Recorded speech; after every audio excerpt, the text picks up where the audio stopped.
இந்த வீடியோ செஷன்ல நாங்க பார்த்துட்டு வர போறது ஆப்பரேட்டிங் சிஸ்டம் அப்படின்ற இந்த மொடியூல்ல கண்டெக்ஸ்ட் ஸ்விட்சிங் அப்படின்றா என்ன, இந்த கண்டெக்ஸ்ட் ஸ்விட்சிங் எவ்வளவு தூரம் எங்களுக்கு முக்கியமான ஒரு ஆக்டிவிட்டியா இருக்குது ஒரு ஆப்பரேட்டிங் சிஸ்டம் அப்படின்ற இந்த மொடியூல்ல அப்படின்னு பார்க்க போறோம்.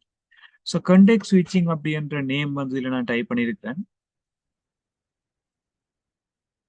கண்டெக்ஸ்ட் ஸ்விட்சிங் அப்படின்ற தமிழ் வேர்ட் வந்து சந்தர்ப்ப ஆழி முறைமை. ஸோ இதை நான் ரெட் கலர்ல மாத்திக்கொள்றேன். கண்டெக்ஸ்ட் ஸ்விட்சிங்க்கு தமிழ் சந்தர்ப்ப ஆழி முறைமை, இதுதான் எங்களோட டாபிக்கா இருக்க போது இன்னைக்கு. ஸோ இந்த வீடியோல நாங்க பார்த்து கொண்டு வரைக்கல கண்டெக்ட் ஸ்விட்சிங் அப்படின்ற என்னன்னு சொல்லிக்கலாம். நான் சிம்பிளா ஜஸ்ட் ரியல் வேர்ல்டில் ஒரு எக்ஸாம்பிள்னு சொல்லிட்டு வரேன். இப்போ நீங்க ஒரு டேபிள்ல இருந்து படிச்சிட்டு இருக்கீங்க. இப்போ நீங்க பிசிக்ஸ் ஏதோ ஒரு பாடம், ஓகே, பிசிக்ஸ் என்ற பாடத்தை படிச்சு கொண்டு இருப்பீங்க. பிசிக்ஸ் படிச்சு கொண்டு இருக்க இடையில வந்து உங்களுக்கு மேத்ஸ்ல முதல் நாள் செஞ்ச ஏதோ ஒரு கேள்வி உண்டு ஞாபகம் வந்துட்டு, அதுக்கு விட லாஸ்ட் டைம் நீங்க செய்ய உங்களுக்கு வரையல, பட் இந்த டைம் உங்களோட மைண்ட்ல அந்த ஆன்சர் கிளிக் ஆகுது. நீங்க என்ன செய்வீங்கன்னா அந்த பிசிக்ஸ் காப்பி அப்படி இருக்கா மூடி வச்சுட்டு அந்த மேத்ஸ் கேள்வி இருக்க எங்க இருக்கோ அதை தேடி எடுத்து அந்த கேள்வியை எழுதி வைப்பீங்க. பிகாஸ் அந்த டைம் அதை மறந்துட்டீங்கன்னு சொன்னா அந்த மேத்ஸ் கேள்வியின் ஆன்சர் மறந்துடுவீங்க. அப்ப ஏதோ ஒரு பாடத்தை படிச்சு கொண்டிருந்த நீங்கள் திடீரென்று உங்களுக்கு ஏதோ ஒரு ஞாபகம் வந்து, ஓகே ரைட், நேற்று படிச்ச ஒரு பாடத்தின் ஏதோ ஒரு விஷயம் எனக்கு கிளிக் ஆயிட்டுதுன்றோன்னா டக்குனு இந்த பிசிக்ஸ் என்ற பாடத்தை அப்படியே தள்ளி வச்சுட்டு மேத்ஸ் ஆன்சர் எழுதி வச்சுட்டு திரும்ப இந்த பிசிக்ஸ் பாடத்துக்கு வந்துடுவீங்க. இதுதான் ரியல் லைஃப்ல நடக்கும். இதே வேலை தான் உங்களோட போன்லையும் நடக்கும். நீங்க போன்ல ஏதோ ஒரு சாங்கோ ஏதோ ஒன்று கேட்டுக்கொண்டிருப்பீங்க, ஓகே, வீடியோ ஒன்று பார்த்து கொண்டிருப்பீங்க, ஓகே, டிக்டாக்ல ப்ரௌஸ் பண்ணி கொண்டிருப்பீங்க, டிக்டாக்ல வீடியோ பார்த்து கொண்டிருப்பீங்க. திடீரென்று ஃப்ரெண்டு கால் வருது. ஃப்ரெண்ட கோலை என்ன செய்வீங்க, கோல் எடுத்து ஆன்சர் பண்ணுவீங்களா, ஓகே என்ன பிரச்சனை எல்லாம் கதைச்சு முடிச்சுட்டு கோலை கட் பண்ணி போட்டு பழையபடி நீங்க டிக்டாக்ல வீடியோ பார்க்க தொடங்குவீங்க. இதுதான் கண்டெக்ஸ்ட் ஸ்விட்சிங். அதாவது ஒரு செயற்பாடு நடந்து கொண்டிருக்கல அதுக்கு இடையூறா இன்னொரு செயற்பாடு வரைக்கல அந்த செயற்பாட்டை செஞ்சு முடிச்சுட்டு அதை முடிஞ்ச கையோட திரும்ப நீங்க பழைய செயற்பாட்டுக்கு போற அந்த ஆக்டிவிட்டியை தான் நாங்க சொல்லிக்கொள்வோம். அப்படின்ட்டா கண்டெக்ஸ்ட் ஸ்விட்சிங் நேமால சொல்லிக்கொள்வோம். சிம்பிள் விஷயம். அப்ப இதை விளங்கப்படுத்துறதுக்காக நாங்கள் என்ன செய்யலாம்டா இந்த ரவுண்டை நீங்க பார்க்கலாம். இவ்வளவு தான் கண்டெக்ஸ்ட் ஸ்விட்சிங் ஆக்ட்ரஸ். ரன்னிங்ல ஒரு ஆள் இருக்கிறார். அதாவது நீங்க டிக்டாக்ல ஏதோ ஒரு வீடியோ பார்த்து கொண்டிருக்கிறீங்க, திடீரென்று கோல் வருது. அப்ப கோல் வந்து ரெடியில இருக்கு. கோல் திடீரென்று வந்து என்ன செய்யுது, ரன்னிங்குக்கு தான் வர போறோம்னு இங்க வருது. ஏன் அந்த கோல் முன்னுக்கு வருதுன்ற ரீசன் பாத்தீங்கன்னா முன்னுரிமை ஒன்று இருக்கு. இப்ப உதாரணத்துக்கு நீங்க மொபைல் போன் ஒன்றை யூஸ் பண்றதுக்கு ரீசனே வந்து கோல் கதைக்கிறது தான், டிக்டாக் பாக்குறதுக்கு இல்ல. அந்த போனை பொறுத்த மட்டும் எதுக்கு முன்னுரிமை கூட, அந்த நீங்கள் பாவிச்சு கொண்டிருக்கிற அந்த கோல், அதுக்கு தான் முன்னுரிமை கூட. அப்ப நீங்க டிக்டாக் பாவிச்சேன் என்ன பாவிச்சேன்னு கோல் வந்து அதுதான் முதலாவது. இப்ப நீங்க ரன்னிங்ல வேற ஒரு ஆப் பாவிச்சு கொண்டு இருந்தாலும் கோல் வரைக்கும் என்ன நடக்குது, அந்த கோல் வந்து முன்னுக்கு உங்களுக்கு ஆன்சர் பண்ற மாதிரி வந்து நீங்க கோலை ஆன்சர் பண்ணோம்னா அந்த டிக்டாக் என்ன செய்யும், தற்காலிகமா ரெடிக்கு போகும். தற்காலிகமா ரெடி என்ற ஸ்டேட்டுக்கு போய் நிற்கும். பிறகு அந்த கோல் கதைச்சு முடிஞ்சு எக்ஸிட்டால நீங்க வெளியில வந்தா பிறகு அந்த டிக்டாக் பழையபடி என்ன செய்யும், ரன்னிங்க்கு வரும். உண்மையில இந்த கண்டெக்ஸ்ட் ஸ்விட்சிங் எங்க நடக்குதுன்றா இதுக்காக நடக்குது. ரெடி, ரன்னிங், பிளாக், இதுக்கெல்லாம் நடக்குது. ஒரு ஆள் இங்க போக அவர் இங்க வந்து இடத்த கொடுக்குறாரு. சம்டைம் இங்கேயும் வரும். சம்டைம் நாங்க பாவிக்க சில இடங்கள் இல்லாட்டிக்கு நாங்கள் இங்கே அனுப்பி போடும் இங்கே எடுக்கிறோம். இப்ப இவ்வளவுத்துக்கு நடக்கிற இந்த செயற்பாடுகளைத்தான் நாங்க சொல்லிக்கொள்வோம் சந்தர்ப்ப ஆழிமுறைமை. அப்ப இந்த கண்டெக்ஸ்ட் ஸ்விட்சிங் ஏன் நடக்குது என்று பார்த்தோம்னு சொன்னால் மல்டி டாஸ்கிங் இருக்கிறபடியால நடக்குது. இப்ப நீங்க கேம் விளையாடி கொண்டிருக்கிற அதே போன்ல கோலும் கதைக்கலாம். இப்ப ஒரு நேரத்துல 2 3 வேலை செய்யலாம் இருக்கிற சந்தர்ப்பங்கள்ல கட்டாயம் மல்டி டாஸ்கிங் இருக்கும். மல்டி டாஸ்கிங் அப்படின்னு சொல்லுவோம். ஒரு நேரத்துல நிறைய வேலை செய்யறதான் மல்டி டாஸ்கிங் அப்படின்ற டாபிக்கால சொல்லி கொண்டு வருவாங்க. இந்த மல்டி டாஸ்கிங்கை எஃபிஷியண்டா நீங்க செய்ய வேணும் என்று சொன்னால் இங்க கண்டெக்ஸ்ட் ஸ்விட்சிங் கட்டாயம். இப்போ உதாரணத்துக்கு ஒரு வேலை செஞ்சு கொண்டிருக்க இன்னொரு வேலை டக்குனு அதை முடிச்சுட்டு அடுத்த வேலை, அதை முடிச்சுட்டு அடுத்த வேலை, அதை முடிச்சுட்டு அடுத்த வேலைன்னு சொல்லி ஒன் பை ஒன்னா நாங்க செஞ்சு கொண்டு போய்க்கல. எங்களுக்கு இந்த மல்டி டாஸ்கிங்கும் சரியான விதத்துல நடக்க வேணும்ன்றதுக்காக கண்டெக்ஸ்ட் ஸ்விட்சிங் நாங்க பாவிக்கிறோம். இதுதான் இங்க நடக்க போற விஷயம். சோ இவ்வளவுமே எங்களுக்கா இந்த இடத்துல எங்களுக்கு என்னென்ன நாங்கள் கட்டாயம் எங்களுக்கு தெரிஞ்சிருக்க வேண்டிய விஷயங்கள் ஒன் பை ஒன்னா பார்த்தோம்னு சொன்னால் கண்டெக்ஸ்ட் ஸ்விட்சிங் சந்தர்ப்ப ஆழிமுறை என்றா என்ன, டெபினிஷன் என்ன, வேற விளக்கணம். அப்ப எக்ஸாம் பாயிண்ட் ஆஃப் வியூல உங்கள்ட்ட எப்படி கேட்கலாம்டா கண்டெக்ஸ்ட் ஸ்விட்சிங் அப்படின்னா என்ன, அதோட டெபினிஷன் என்ன. இப்போ உதாரணத்துக்கு நீங்க என்ன செய்வீங்கன்னு சொன்னா, இப்ப நீங்க ஓகே பிசிக்ஸ் படிச்சு கொண்டிருந்த நீங்க திடீரென்று மேத்ஸ்ல ஏதோ ஒரு டவுட் வந்தது. இப்போ நீங்க பிசிக்ஸ் என்ற சப்ஜெக்டை படிச்சுட்டு இருந்தீங்க, மேத்ஸ் என்ற பாடத்தில் ஒரு டவுட் வந்தது, டக்குனு என்ன செய்றீங்கன்னா பிசிக்ஸ்ல இருந்த அந்த இடத்தை அப்படியே வச்சுக்கொண்டு எந்த இடத்துல இருக்குதோ அது ஒரு புக் ஒன்று படிச்சு கொண்டிருக்கிறீங்கன்னா அந்த புக் நம்பர் இப்ப 35 வைப்போம், 35வது பக்கம் படிச்சு கொண்டு வந்தீங்க, அந்த 35வது பக்கத்துல ஒரு பென் ஒன்றை வச்சு மார்க் பண்ணுவீங்க, ஓகே இங்கதான் நிக்கிறேன். இதை இமீடியட்டா ஸ்டாப் பண்ணிட்டு இப்ப மேத்ஸுக்கு போவீங்க. மேத்ஸுக்கு போயிட்டு பழையபடி இந்த மேத்ஸ்ல இருந்து பிசிக்ஸுக்கு வரைக்கும் அந்த 35 நம்பர்ல இருந்து தான் திரும்ப தொடங்குவீங்க. இப்ப உங்களோட மைண்ட்ல அந்த 35 நம்பரை சேமிச்சு வைக்கிறதுக்கு ஒரு இடம் இருக்கு அந்த மைண்ட். அப்புறம் நெக்ஸ்ட் திரும்ப நாங்கள் இங்க ரிட்டர்ன் வரைக்கும் பழையபடி இங்க ஒன்றுல இருந்து படிக்கல அது பிசிக்ஸ், அங்க 35ல இருந்து தொடங்கும். அப்ப இந்த 35 ஸ்டோர் பண்றதுக்கு எங்களோட மைண்ட்ல ஒரு இடம் இருக்கு, அது மாதிரி கம்ப்யூட்டருக்கும் ஒரு இடம் தான். இப்ப நீங்க ஒரு சாங் ஒன்று கேட்டுக்கொண்டிருக்கீங்க ஸ்பாட்டிஃபை, திடீரென்று கோல் வருது, அந்த சாங் வந்து நின்றுடும் சொன்னா பவுஸ் ஆயிடும்.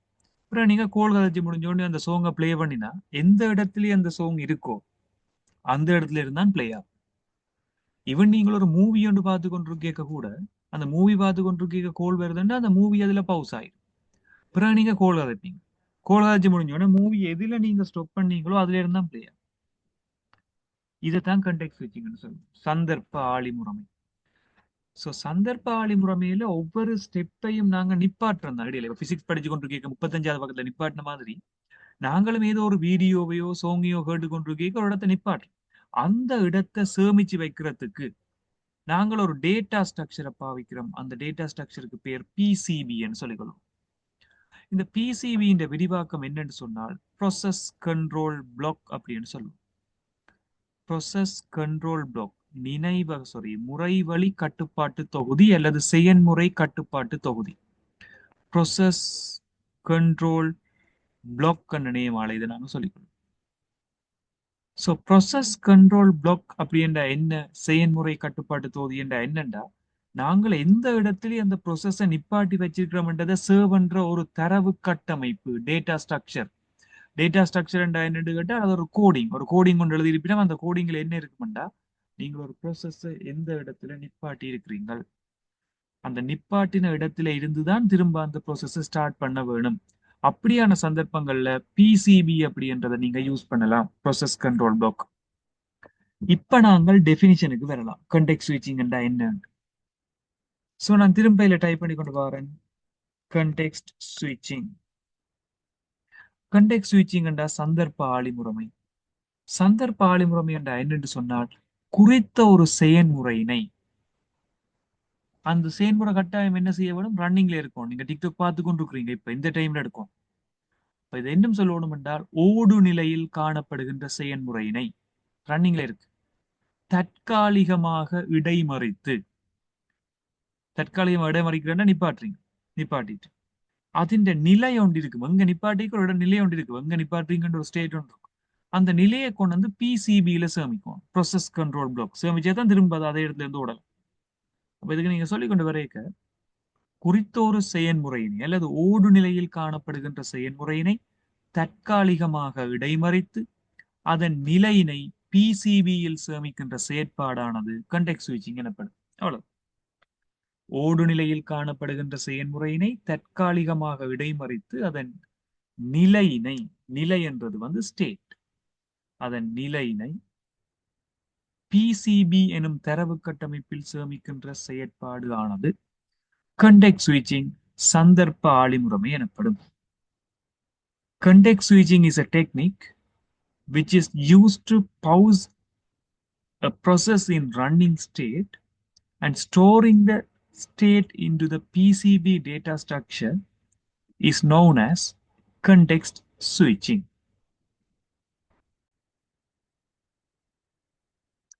So இந்த இடத்துல நாங்க PCB என்ற டேட்டா ஸ்ட்ரக்சரை பற்றி பார்ப்போம்.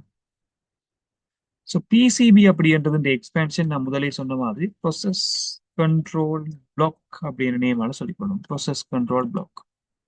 ஸோ பிசிபி அப்படின்றது ஒரு டேட்டா ஸ்ட்ரக்சர். முதலாவது விஷயம் உங்களுக்கு தெரிய வேண்டியது PCB is a data structure,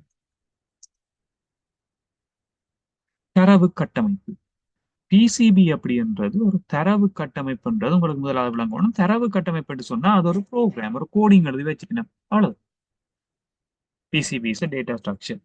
இந்த பிசிபியில சில தரவுகள் வந்து சேமிக்கப்பட்டிருக்குமாம். என்னென்ன தரவுகள் இருக்குன்னு சொன்னாலாம் முதலாவது சொல்றது வந்து ப்ரொசஸ் ஸ்டேட்.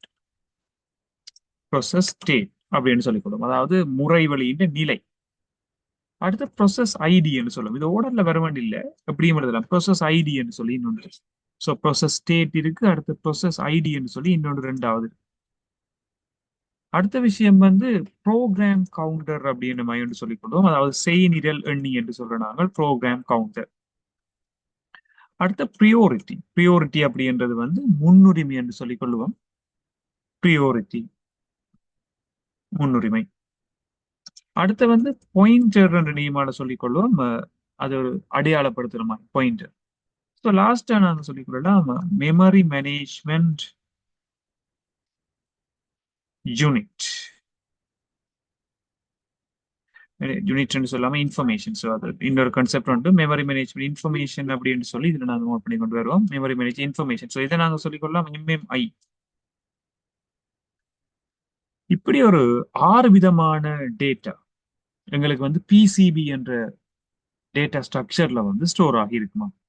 ஸோ முதலாவது சொல்லிக்கொள்வோம் process state, process ID, program counter, priority, pointer, memory management, information.